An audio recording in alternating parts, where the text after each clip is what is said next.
Pagmamay-ari na ni Tanggol ang lahat ng mga ninakaw ni David mula sa mga kabalyero, lalo na kay Ramon. Samantala, walang yabang na ilabas itong si David habang hinarap niya itong si Tanggol. Sising-sisi naman si David na pinustapan niya ang kanyang pera. Wala na umanong natira sa kanya kahit binabawi din niya ito kala Tanggol. Ngunit diretsang sinagot ni Tanggol itong si David na siya na umano ang bagong may-ari sa lahat ng mga ari-ari ang meron itong si David.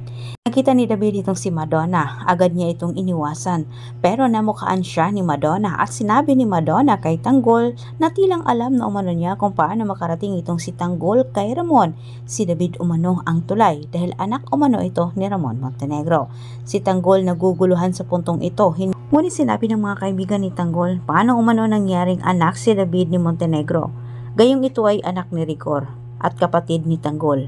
Isang bagay lang ang napagtanto ni Tanggol na matagal nang alam ni David ang kanyang pagkatao at ito ay nagpapanggap sa mga Montenegro bilang siya. Gustong malinawan ni Tanggol, maraming gumugulo sa kanyang isip ngayon kahit gigil na gigil siyang makita ang kanyang ama. Samantala sa kabilang banda, ipinagtapat naman ni Marites kay Tinding ang tungkol sa kanyang natuklasan sa pagpapanggap umano ni David sa kay Ramon. Galit man itong si Tinding kay David, wala na siyang magagawa. Nais din nilang makita itong si Tanggol para bumawi. Anya, tutulungan umano nila itong si Tanggol na makita itong si Ramon. Sigurado si Tinding na hinahanap ni Tanggol ngayon itong si Ramon. Walang-wala na itong si David ngayon.